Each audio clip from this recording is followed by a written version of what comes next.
Hello, everybody. Welcome. I'm really excited today to be sharing with you our 2024 State of Sales for Small to Mid-Sized Businesses. This is hot off the press. So this is the first time even actually many of our advisors are seeing our latest data source. So I'm going to dive in a little bit and kind of share with you what you're going to learn today. So we are going to give you a really brief overview of who Sales Xceleration is, just so you can understand what makes us a source of knowledge on this information that we have. We're going to talk a little bit about what's happening to small and mid-sized businesses today and how they are performing overall. And there's some pretty staggering results of how many businesses don't make it, and then the impact of how important it is sales is on that result. Then we're going to talk, really the whole point of this webinar today is to share with you really about our sales agility assessment. What is it? How do we compile the results? Where do the results come from? And then dive deeper into those things that we know organizations need to be doing, and then uncovering what they aren't doing today. So hopefully you'll walk away with a lot of just general knowledge about what sales organizations should be doing to run successfully, and then really understand what people aren't doing today, and a little bit of the reason why we see that happening today. And then we'll give you a few little kind of insights on what some of the things they should be doing and where to start. And then, of course, at the end, if you want a free copy of our book, we have an ebook that actually even goes a little bit deeper. We'd be happy to send you a copy of that. So let's get started. So who are we? So Sales Xceleration was founded in 2011. It's very much a company that was ahead of its times. Our founders, Mark Thacker and Chad Meyer, really came up with the concept of fractional outsourced VP of sales. So we are the first and the largest national one. We have about 200 advisors in the US, Canada, and UK. So English-speaking countries, North America today. What's interesting is that our advisors, during that period of time, those 13 years, have created 2.3 billion plus in revenue growth for the companies that they've won and managed for a period of time and got them on course. We have been a Fortune 5000 winner for 4 years. We couldn't apply. We did an acquisition. So the last year we couldn't, but we hope to get back on that list in the near future. So that's a little bit about who we are. And let me share with you what it is we do. So it's pretty simple. Our sales advisors, our outsourced VP of sales, another terminology we use for them, they build a path to more sales. So really they do this through our proven certified sales operating management system. There is proven ways that you need to run and the right tools you need to build and the processes that you need within an organization to really run an effective sales department.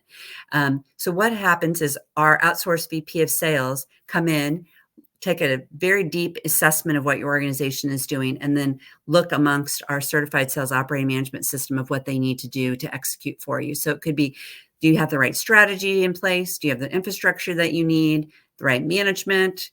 Are they given the tools they need? And then most importantly, the right team. Are you investing in the team? And we'll talk a lot about that, right people in the right seats. So as a result of what it is that we do, I kind of talked about some of the revenue growth, but 98% of our businesses realized increased revenue post-engagement. And that's, once again, we're taking and implementing the Certified Sales Operating Management System.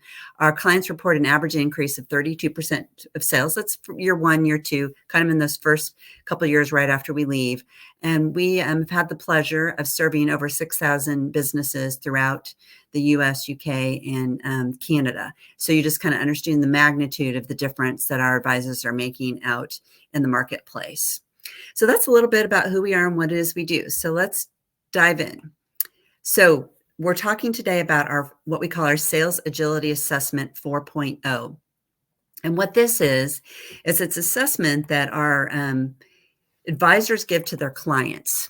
And our clients that we serve traditionally are small to mid-sized businesses ranging from 1 million to 100 million in revenue. We have a sweet spot, I'd say, probably of 2 to about 50, but we go up to 100. It varies.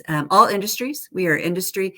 You know, what's really interesting is our advisors do not have to know the industry. What they know is the proven processes, systems that they need to go in and do.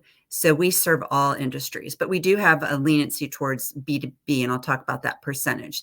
So they give this assessment to prospective clients are getting ready to work with. we compile the results from one person from that company. So we have many more that get filled out than we actually report on, but we take the results from the highest level in the organization. So the CEO, president, or COO, that is typically who hires us in an organization. And so we take their results and we compile that data. And we also don't want to skew it to that there's, if there's a large sales department, that there's 20 of them in this insight. So the number of questions in our sales agility assessment, we call it the 4.0 for a reason. There's 48 questions, and they must answer all of them for us to consider their data in our source. So the number of assessments that we have compiled data from today is 4,425. So that's what we'll be looking at, data from that many companies. Once again, our companies are all throughout North America, a little bit more skewed to the US because that's where we started, and then Canada, and then UK is new. So it's a very small segment of UK, but still applicable.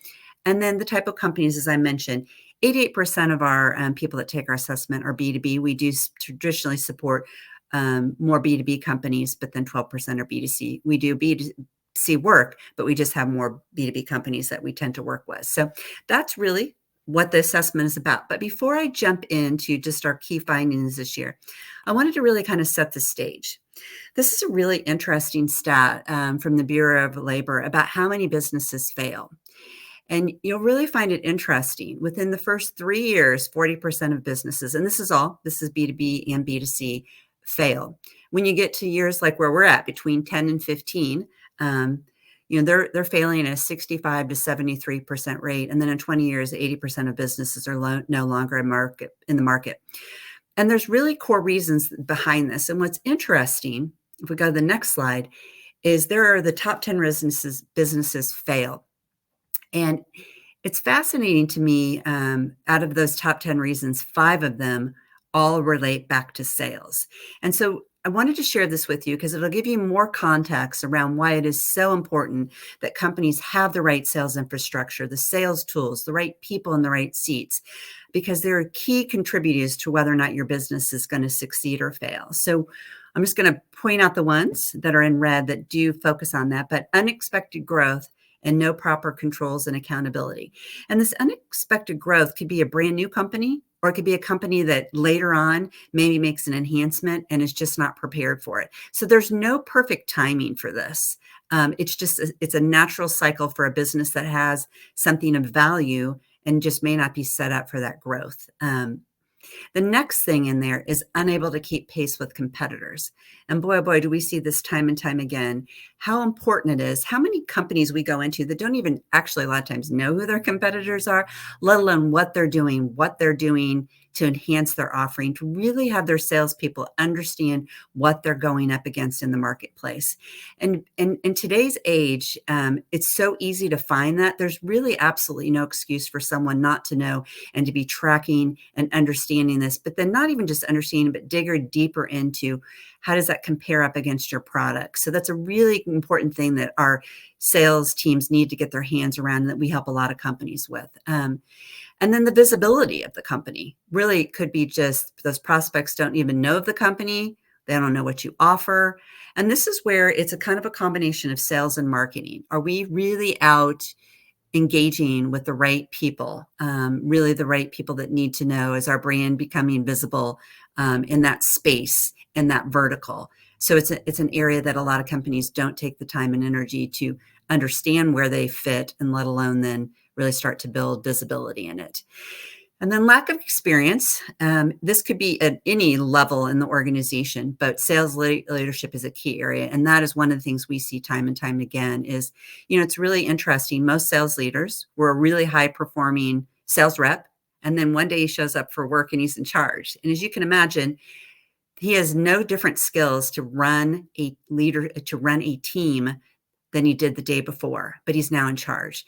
And so this is an area that we constantly see that leaders have been set up for failure if they've been brought up from within the organization. And then the last one, which is just very black and white, is low sales, just not really getting the sales they need to sustain their business long-term. So just kind of wanted to share these with you because you will see there's trends in a lot of our data that support what companies aren't doing and why they're failing. So let's jump right in. So poor scores. Boy, would I love to see this change. And I want to talk about this. So we have seen basically a steady consistency of the range in the 70%. This is one of the a little bit of improvement of 71%. We think that a little bit during COVID, some companies took the time to focus, then they went backwards, and then they're like, wait a minute, we've got to get back on track. But this is not just about, are you hitting your numbers? Because we ask questions that are very detailed about, you'll learn, see this, do you have CRMs? Do your people know your processes? Why this is important, companies can function, right, and grow their sales. But to be sustainable long-term, like I shared about, if you don't have those right processes and those systems and those tools and those people in the right seats, then eventually it's going to catch up to you. And so we see this poor score, and this is a big red flag for us of long-term sustainability for an organization. You've just got to get those fundamentals in place. Okay, so let's talk now. So now talked about overall 4 scores, or the poor scores that everyone's getting. Now we go into our 48 questions. They all fall into 4 core areas, and we'll dive deeper into all of them. But let's just talk about what they are, and then what are we seeing at a high level. So the first one is strategy. That's stuff like industry positioning, competitors, value proposition. A lot of companies send their sales team out with no story. They let them make it up and just wing it a prayer they're getting it right. And we'll talk a little bit deeper about what we're seeing there. 86% of companies struggle with this. So these are people that have given themselves a poor or a below average rating in these areas. And then this is the CRM. Do you even have one, right? So it starts with, do you even have a CRM? And then we go down to methodologies. These are, do your sales reps have territories? Do they know the industries that they serve? Who are their, kind of right clients that they're supposed to be going after? Are they using their CRM? And 90% of companies struggle with this methodology, the fundamentals that you need there. The biggest area then on the top right chart is sales organization. And it's amazing on the staffing how a lot of people hired their salespeople, but they will complain that time and time again they don't meet goals and objectives, but they still keep them around. And sometimes it's that some of the other things that we're seeing is they've not properly trained or coached their sales staff to really be successful. So it may not even be all on the salesperson, but many of times they may not have the right person in the right seat. But then other times it's, are you giving them the tools, the right messaging, the right coaching, the right training, clarity on their roles and responsibilities to be successful? So this is at the root of a lot of other things not being in place that really then ends up being a problem on your sales team and your sales staff and organization. And then the last of our 4 quadrants is sales analysis. And this is what it sounds like. It's the data part. Do you have clear goals? Do you have quotas? Do you have metrics? Do you have reporting? Do you have all the right things that you need to really study and analyze your business to understand if you're going to meet goals and if you're on track? And does the team have clarity on what they're supposed to do? So what we're going to do next is dive in and give you a couple things. We can't cover everything because it's a lot of stuff, but we're going to dig into a couple of things that we really feel strongly about that companies are doing poorly on that they really need to improve on. So we're going to start out with sales strategy. That is, once again, just as a level set, that positioning, competitors, the value prop, and then do they even have a CRM? So we mentioned that 86% fall in that below and poor average. There's been a slight increase, like I mentioned before, that 7% improvement, which is pretty big over the course of from last year. But as you can see, it's been up and down. So it's really not stabilized or really seen trends towards the long-term improvement. But we'll see as time goes on as we continue to track this. And then a slight increase of people that are getting a little bit better as they go forward. So let's jump in. So value prop, boy, oh boy, this is an area that it's amazing when you talk to salespeople, when you ask them all to tell you what it is that's your company provides, how many different stories that you get from your sales team, because the company is not really taken the time and energy to really build that unique value prop of what it is they provide. What's the value? What problems does it solve for a potential client? And so This is an area that we continue to see companies not do well. It's 65% have validated it. So you may even create one, but do you even really know if it's good? Does it resonate with your customers? So only a handful of people have done that, but 65% have no idea if their value proposition even resonates. It makes sense to their clients. It's communicating what they want it to. But on top of that is that many companies may have a value proposition and it may only be in sales and marketing. And then when you walk out into the rest of the company, and many of those people, if you have customer service, even your accounting or billing part, they have no idea what the value proposition, they have no idea what that client probably bought or sold. It's such an important component to really bring that throughout the organization. And as you will see that 77% of companies don't do that. A little bit of improvement in that. Same thing with unvalidated, but it's still really a core issue for organizations. I don't know how many times I've talked to people and that are not in sales and ask them what their company does. And they're like, oh, it's kind of hard to explain. I'm not really sure how to tell you. And that's right there is a big indicator that it's not been trickled down through the organization.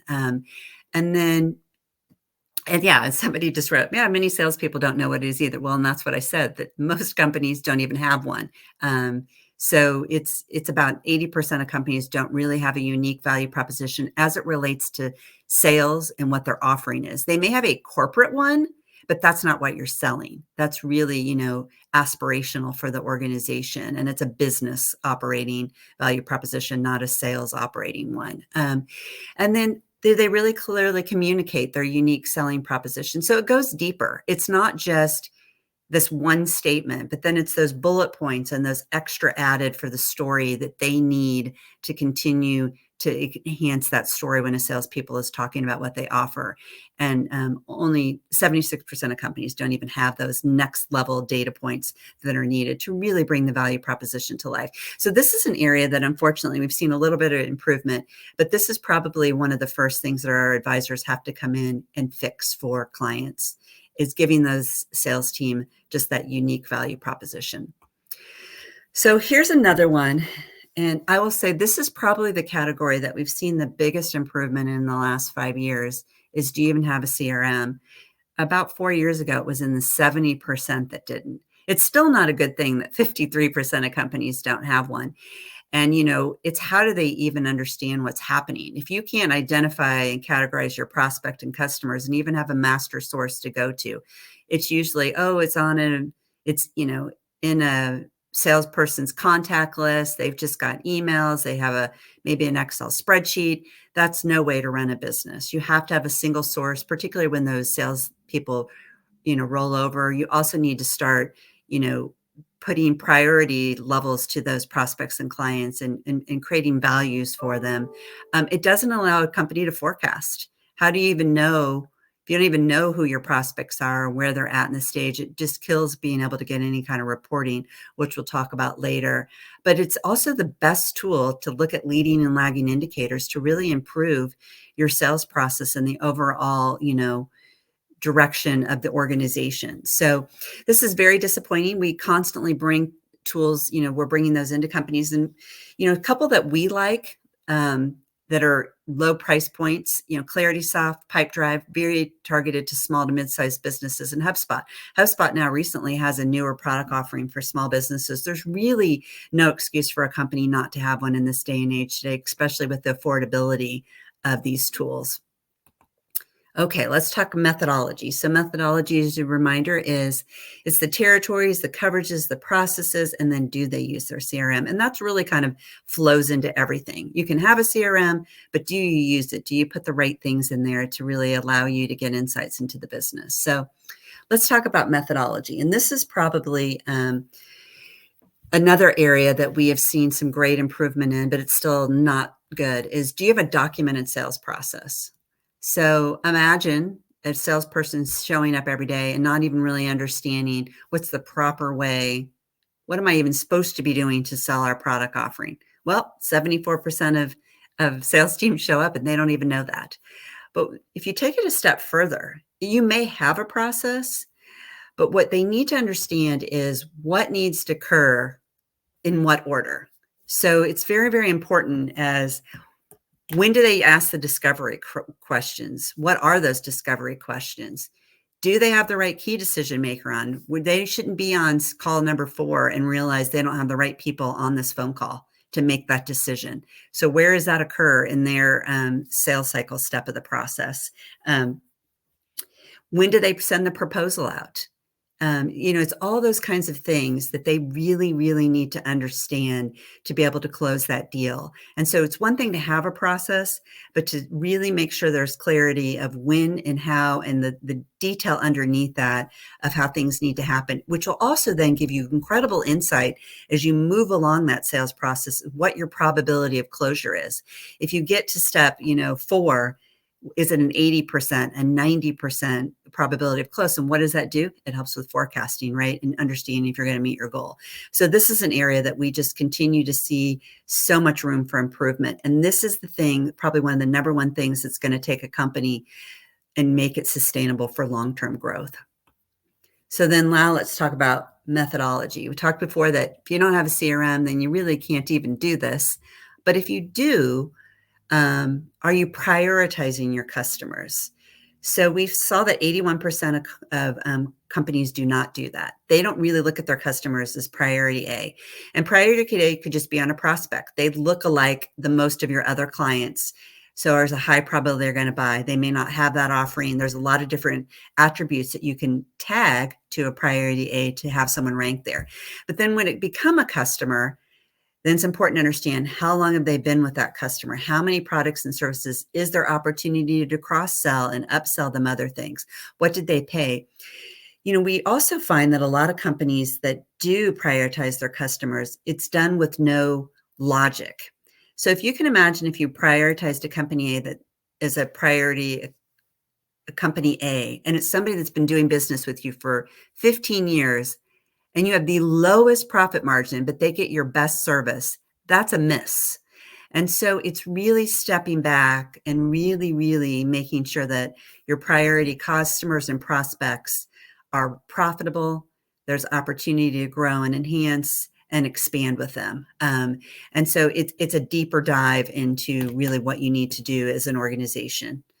Because sometimes losing a priority A really wasn't a big impact on the profit margin. For an organization.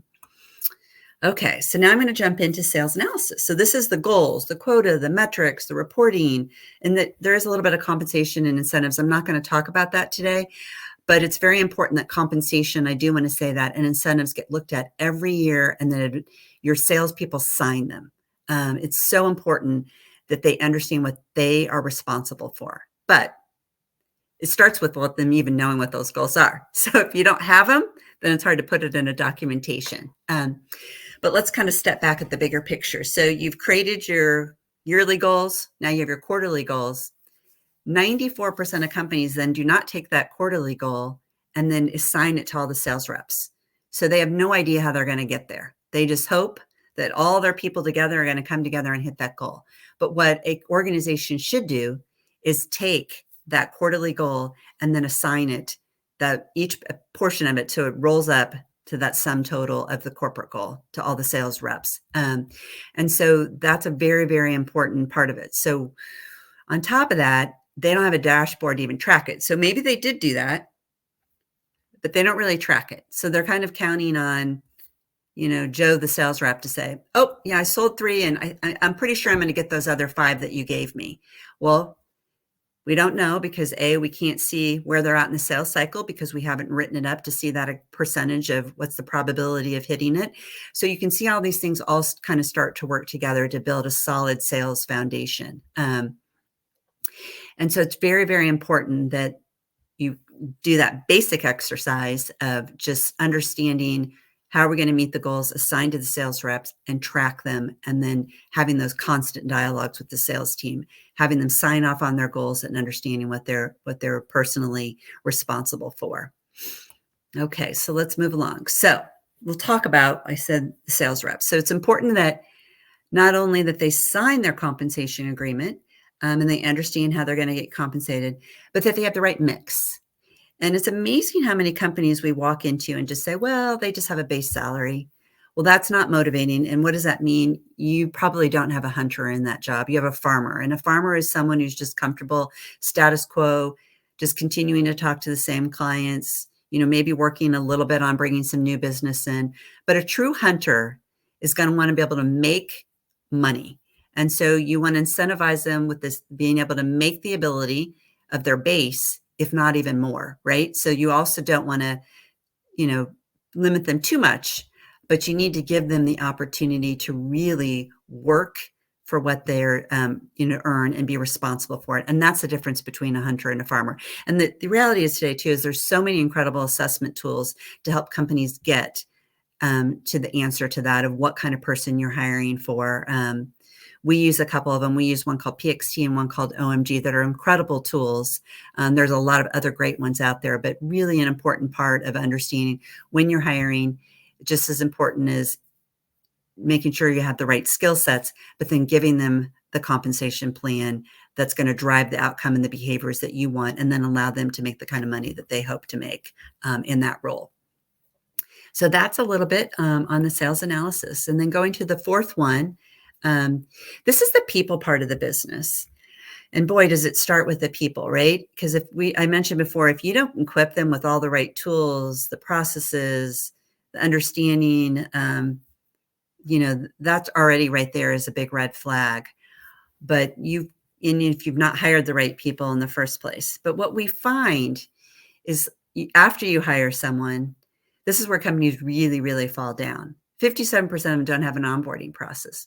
So they just have you show up and they think, oh, they're a good person. They'll just go out and do their thing. And this happens a lot, particularly if they hire someone within the industry. And what they haven't done is given them what's our value proposition? What makes us different? What makes us better than our competition? What's our core values as an organization? What's our processes? So they've already set them up for failure. Then there's 29% that give you 1 week of onboarding. They may bring you in and have you meet with a bunch of people and then shove you out the door and you're on your way. That's just about as good as no onboarding process, because you really can't accomplish a lot in 1 week. And as you can imagine, a lot of it turns into being home office stuff, filling out paperwork, as a new employee and all that kind of stuff. And when you really break it down to what they're giving them, it's very little as it relates to the sales organization. And then we see 13% actually have an onboarding process, but even though they do, they'll train you for 3 to 4 weeks, which is great. That's a really kind of an ideal scenario. But then what we see is that they don't continue to check in with them. So it's very important to have those, weekly one-on-ones with salespeople so that you are right on top of what's happening with that sales rep, with your sales team. Remove roadblocks, barriers for them, keep them focused. And then having check-ins with them, doing those reviews and making sure that you're training them, you're coaching them. There's so many opportunities to just continue to pour in and invest in your sales team. And it's also an opportunity to keep people around. It's one of the things that when you coach and train your sales team, it keeps those really high performers within the organization because they see you're investing in them. So can't stress enough that onboarding is so critical, but then that ongoing training is mission critical. And only 9% actually continue to train their salespeople. And those are, the soft skills, the products training, all the tricks of the trade. There's so much sales training and coaching at an individual level that you need to give to your salespeople to take some of them from good to great. We do, and part of our 4.0 is we do look at this by industry. There's not a lot of industry data in here, but it's one that I put in here just to kind of show you that there's some people that are even doing worse. And one category there's more categories that are doing better, some that are doing worse, but some of our larger categories, construction, 94% of them are not doing this. Manufacturing, which was a little surprising to me. We believe that manufacturing organizations really have a lot of processes in place, but they do on the manufacturing side, but we see time and time again, they don't even think to apply that on the sales side. And so as you can imagine, we do support a lot of manufacturing clients and a lot of technology. We see those two categories really struggle at a really rapid rate compared to a lot of other industries. So just wanted to share that with you because we do have deeper dives. And actually in our ebook, we do go into a little bit more of those categories based on some different areas. We also talk about the difference between a CEO and a sales leader. So we do carve out some data and really show the differences of opinions of what a CEO versus a sales leader thinks about how things are doing from a sales world. I didn't bring that to the presentation today, but it is in the ebook if you're interested in that. So let's talk about what we would recommend where you get started. And I think you guys can kind of heard me say this time and time again is the right team. You've got to make sure you have the right team. You could go do a lot of this other stuff, but if you don't have hunters and you don't have the right people in the right seats, it doesn't matter if you've done a lot of the other things. So really, really, having someone in there assessing your team and making sure they're really equipped to do this job, not only from a sales leader, if you even have one, but the right sales reps in the organization, and then constantly thinking about how to train and go back. And then the next thing is, do you have those KPIs? Do you have those quarterly and annual? And then are they tracked and reported? And then does everybody know who's responsible for what on those sales KPIs? Some simple things that you just need to go back and ask and build within the organization. And then CRM. I mentioned a few. There's so many great ones out there in the marketplace today, but you have to have a tool. And it needs to become part of the salespeople. Salespeople will complain because that's just what they do, but they understand the value of it. And they really start to see if used right and the right inputs are put in, the right outputs come out of it, people really start to see the value that it can have the impact on an organization. And then that playbook, we call it the sales playbook. We build them. It's an offering. We put in a lot of what we do, but it's the place that, we run workshops our advisors do on what is a value proposition? What is that scripting, that second level, that deeper dive in the sales stories? What are those competitor insights? How do you sell against a competitor? How do you differ? So those are the types of things that really an organization needs to put together. And then ideal candidate profiles. It's amazing how many people don't know who the right buyer is. Once I mentioned before, do you even have the right buyer on the call? You may be into the right type of a company that you sell to, but do you have a key decision maker, someone who's empowered to make that decision on the call? And that's that buyer persona. So I may have gotten into a technology company, but do I need to be in front of the marketing person? Do I need to be in front of procurement? Or is this going to be a CEO decision? And those are things that are part of that sales process, but are you in front of the right person? Because when you hear a sales rep that's went back to a company, 5 and 6 meeting, and they're still just not making progress, a lot of times it means they're not in front of the right decision maker. So it's a red flag to look for. And then a lead generation strategy. What is it? Marketing is a critical component of it, but then what is your sales team's lead generation strategy? Are they using LinkedIn? What tools do they have to support their lead generation? Are you purchasing lists for them? So what are you giving them to make them successful? So assessing that and ensuring that you're doing that for them, and not just, once again, let them go and figure it out themselves. You have to support that as an organization and help them on that journey for lead generation. So those are kind of at a high level where to get started for what we do. I'm going to look. We have a couple questions down the side. Let me see. Yeah, it's great. There's a lot of people just really supporting the need for a CRM. So thank you. That makes me happy. It's great. I see a lot of people kind of jumping in and kind of sharing the value of the CRM is where a lot of our conversation went around there. And I'd say I should have put that right at the top in the biggest bold. CRM and the team, I think, and the KPIs, the left-hand side of this chart is really like an important area. So let's talk about this. So this is what we find when we're going out. These are questions that you're asking yourself as an organization.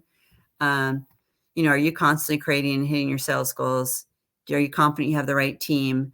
These are things if you're struggling with your sales being consistent, meeting those goals, or experience unexpected growth, are you able to keep pace? If any of these things sound familiar, then these are really where our salespeople come in and really help. And that stagnating, declining sales, that's so common. That's usually when we get the call, is when people see that they lost a big customer. And that's kind of just to kind of level set of when we're working with customers, these are a lot of the things that they're answering when they come to us. So on the next slide is our QR code. We have a 1.0 assessment that's 10 questions. You can do that one for free. So right out of the gate, if you just want to quickly go, oh, I just want to see where I'm doing, scan that code and take it. It's a great way just to start at a very high level. And then the 4.0 has to be administered from a advisor. But if you're interested in that, once again, you can go to our website and find your local advisor. You can and get yourself on that journey to learn more about it. What about small companies at the CEOs of Salesforce? That's a great question, Gary. We see that all the time. And I will have to tell you, those are probably the companies that we see 5, 10 years from now that are not here. I think what happens is a lot of them are the masterminds, the brilliance behind their product creation, their idea, the formation of the company. But what they don't realize is that they're not passing the knowledge, the expertise, and training someone to run sales. And in many cases, just because they know the product does not mean they're a good sales leader.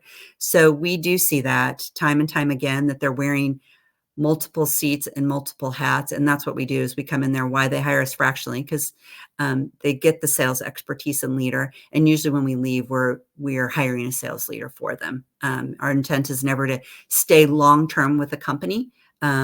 It's to put the right people, processes, infrastructure in place for an organization. So that's a really great question, Gary. Thank you for asking that. So we'd love for you to take the our 10-question assessment. We'd love for you to reach out to a local advisor if you want to learn more. There's a contact us form on our website, or you can send us an email if you want to get our free ebook. We'd love to share that with you. And it's on the website. You can also order it from our website, or please reach out to your local advisor and they'd be happy to help you, educate you, and assist you if needed. I think that's all we have for today. I don't see any more questions down the side. So I appreciate everyone showing up today. Thank you.